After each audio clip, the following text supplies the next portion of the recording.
At Arizona State University, we're bringing world-class education from our globally acclaimed faculty to you.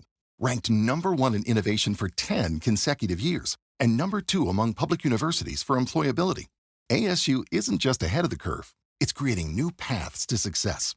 Earn your degree from the nation's most innovative university. Online, that's a degree better. Explore more than 300 undergraduate, graduate, and certificate programs at asuonline.asu.edu. For the ones who get it done, the most important part is the one you need now. And the best partner is the one who can deliver. That's why millions of maintenance and repair pros trust Grainger, because we have professional-grade supplies for every industry, even hard-to-find products. And we have same-day pickup and next-day delivery on most orders. But most importantly, we have an unwavering commitment to help keep you up and running. Call, click Grainger.com, or just stop by. Grainger, for the ones who get it done.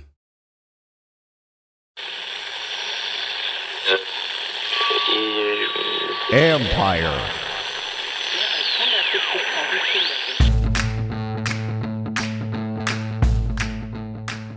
Deebo Samuel is a commander. Hello and welcome to my podcast. Do me a favor, subscribe to the John Conn Report wherever you get your podcasts. If you're watching on YouTube, hit that like button, hit that subscribe button. You can find us there as part of Empire Media, AMPIRE. Always much appreciated when you tune in. Don't forget, you can read my work on ESPN.com. I have a story up now about the big news of today, which is that the Washington Commanders have traded for receiver Deebo Samuel. I wrote that with Nick Wagner, who covers the 49ers for ESPN. And if you remember, I had him on the podcast a couple weeks ago talking about Deebo Samuel because we all knew that this was a very good possibility of a move of trade like this happening. Anyways, a couple things to know for right now. I'm going to get into all my reaction here. And I also have a reaction piece up on ESPN.com. I think that's up by now.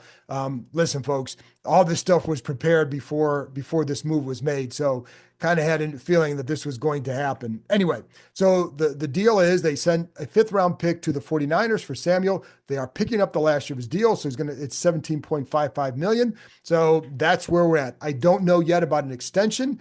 For a 5th-round pick, you don't have to do it. You can just let's see what happens, and then you could always let him go and get a compensatory pick next year if it works out that way. But I'm not sure. As I record this, the news is just kind of happening. So as I record this, I don't know yet what that means for the extension for his future. So we'll find out more about that as we go along. So that's what you need to know as far as what it costs to get him. They still have 6 draft picks for this year. And it wouldn't shock me if they do something more as far as maybe trying to recoup some other picks, maybe do some maneuvering on draft day. They still have the John Allen situation out there. Haven't heard anything on a trade at this point.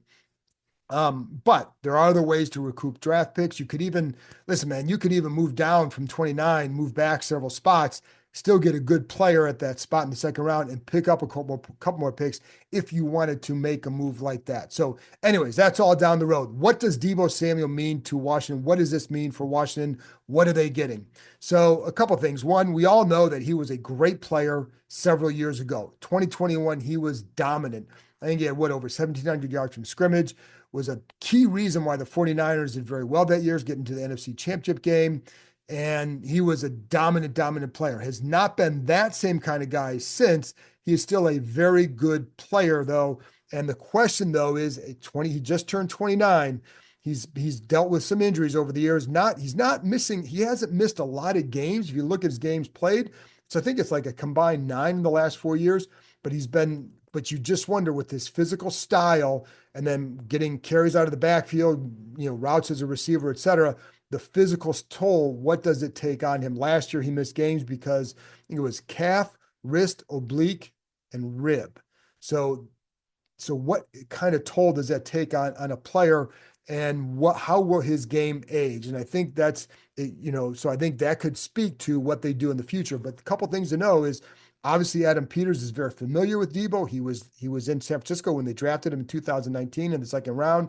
And then Anthony Lynn, Washington's run game coordinator, was an assistant head coach and running backs coach with the 49ers for 2 years. So they're intimately aware of who he is and what he brings. And I say that because we know from last year, a major key for all their big moves was firsthand knowledge of the player. So they have firsthand knowledge of the player and what he adds and what, all that good stuff. Now, I should mention, as I record this, the trade is still pending him taking a physical. So just understand that. So anyway, but that first hand knowledge is key, not just of what he can do on the field. We can see that, right? But also what he adds to the locker room, what kind of player, what kind of person he is inside there, and for the organization. I think if they weren't confident in what he adds, they would not take him. And that means, like, how he's going to report to camp and shape, the kind of shape he'll be in, et cetera, et cetera, et cetera. So I don't think that that's a concern, because if it was, I don't think they would have made this kind of move.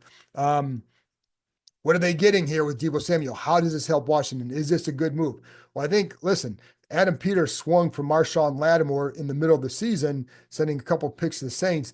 That the jury is still out on that one, right? And so we know the injury toll that it took on him this season. How did it impact his game? We're still going to have to wait and see what it looks like in the summer and then in the season for Marshawn Lattimore to say whether or not that's a good move. But again, with this one, this is a 5th-round pick, so that's not a high cost for them. And yeah, there's a cap cost there. However, they do have a lot of cap space, and they are, by getting, when they part ways with John Allen, that's 16.3 million more in savings. It afforded them the ability to make a move like this, because they still have to re-sign a lot of guys. So I think, for a 5th-round pick like this, I don't consider this consider this a risk. I think it's like, hey, if it pays off, it's a major bonus. And if it doesn't, it's a 5th-round pick. And so I think that's one way I would look at it. So if they'd given up a lot more than that, now you're looking at something different. They didn't do that. So that's one thing, though. Two, he's 6 foot, 215, plays very physical. And it's important, like Kyle Shanahan, one of the things that I always liked about him with his receivers is that they basically demanded that they play a certain way with the physical nature in the run game, et cetera. That's what they need to have here. And I think they're getting that with this guy. Listen, De'Ami Brown, Noah Brown, those guys did that as well, but this is what he adds for sure. And he has good speed, 4.48 guy, but he's not a guy that's going to get you over the top all the time. In fact, like I had this stat in my reaction story that Terry McLaurin has 25 catches since 2019, came out the same year. 2019, Terry McLaurin has 25 catches for 25 yards or more. Deebo has 9 such catches, right? So it's not with 25 air yards or more, I should say. So it's not that he only has 9 of 25, it's 25 of air yards. So down the field threats is the key there. So he can obviously make big plays, but the downfield, just the go ball, it hasn't been necessarily what he's done over his time in the NFL. But it is something that it is something that he can make those big plays, but just not the downfield type. Like, he will get those deep in routes, et cetera. But the go ball hasn't been necessarily what he does, but he does a lot for you. We know he's a Swiss Army knife of a player. And it's funny because Washington has had players over the last 5-6 years. It was like, he could be a Deebo Samuel type. Well, now they have Deebo Samuel. Anyways, what does he have left? So in the first 8 games last year, he had 2 games over 100 yards. I think it was 6 fit with 54 or more yards receiving. In the last 7 games, he had 22 yards or less 6 times. So was that an injury toll situation? I think some of that could have been. I think we'll find out. I don't think his game just dropped that precipitously. But I do think, listen, it's partly why he was available. It's why the Niners were agreed to trade him when he went to them and requested a trade. And after the season, he actually talked to Kyle Shanahan about that. And then Adam Schefter reported that on Super Bowl Sunday. So like I say, this is not a big risk, because it's not like they gave up a lot for him. And I also think that being here with this quarterback is going to help. Jaden Daniels is a better quarterback than Brock Purdy. Brock Purdy has done a really nice job for the 49ers, but I went back and watched a couple games this morning just in preparation for the potential of this move. And one thing you notice with a lot of these is that there were some throws that were just off target, and he's having to reach up high and behind, and which takes away from some of the yak. And there were a couple slants that were just too far out front, et cetera. I think Jaden is better ball placement. I think Purdy's a fairly accurate passer. And it's funny because on throws of 15 air yards or more, he's more accurate than Jaden was last year. But I will say, in watching Deebo, I feel like the change with the quarterbacks is going to help him for sure. And it's not like he's going to be surrounded by a lot more talent. There was really a high level talent in San Francisco, of course, but I do think the quarterback here will make a difference. And I also think, and again, he was used well in San Francisco, but you have a coordinator here who can also use him very well. And it's funny because I texted with a coach this morning who is definitely familiar with Samuel, and his comment was he called him a baller, a great competitor, damn tough, as good a contact balance as there is when he's healthy. He said that's the big question: can he be healthy and available? Otherwise, he's not even available to acquire. So this person was also saying like he's kind of a super version of Olamide Zaccheaus. Now, obviously, he's much better than with Zaccheaus, but the way he can be used in the way that Zaccheaus was used, now you're putting Deebo Samuel in that role. So what's going to, the trickle down effect with Jaden Daniels for all the talent around him should be very high. And so I think that makes a big difference as well. You watch him, you see the screens that De'Ami Brown ran last year. He runs those. You see, the physical play. Like there was one ball that against a cover two, it was a Tampa 2 look against, I can't remember who it was against for San Francisco last year, but it's a Tampa 2 look. And the corner tries to jam him on the outside, reroute him, I should say, not jam, but reroute him.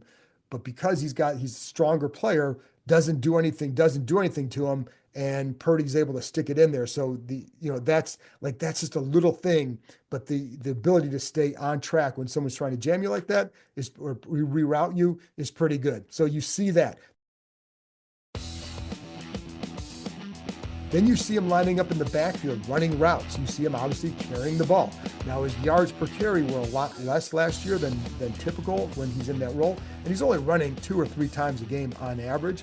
I don't think you need to run him more than that, especially as he gets older. But I will say, like a couple of the runs that I saw, and I haven't done enough studying of it, but a couple of the runs I saw, like was only 3 or 4 yards. Like, well, the problem was it wasn't him. It was the holes that weren't there. So I don't know that it was all him. Was it the blocking? I don't know. But in the couple games that I saw, it looked like it was the holes just weren't there for him. But he still threatens teams. So there was a play that he had against Detroit. So in this game, he was not doing well, but he's still a focal point of a defense. You still have to be aware of him. So on the play, Purdy fakes, he's on the right side in the backfield, and Purdy gets a snap and fakes the lineman, the movement of the line. They're pulling action to the right, but they fake the toss to Deebo running to the right. Well, the defense just bites on it big time. Enough so that they lose George Kittle sneaking out backside for an easy catch and run for like 21 yards. But the point is, just his presence out there helped open up. Now, maybe somebody else gets it that way. The action of the play was really good as well. But I think also you have to be aware of him when he's out there and what he can do. And it opened up a play for George Kittle where George Kittle, one of the best tight ends in the league, nobody paid attention to him because they were all looking at Deebo Samuel and trying to get over there for him. So like that's the kind of stuff that he can still do when he's in the backfield. You see the jet action as well. So a lot of good things that you can do with him. And I think one of the things is with Cliff Kingsbury, what we saw last year, with one of the things that players like Austin Eckler, Zach Ertz, one thing they would talk about was just how creative Kingsbury would be with his lines. We saw that. So could you envision a backfield where you have Eckler and Deebo Samuel at times running routes out of the backfield? Like how are you going to match up with that? So it just adds another layer to what Kingsbury can do with this offense and how they can expand it and maybe expand some roles. You could have you could go in the base package. You could have Eckler, Brian Robinson, or whomever, and Deebo out wide. And now you have some options. Then you can motion Eckler out to the route and motion Deebo into the backfield. I'm going to be giving Cliff Kingsbury all these tips here, right?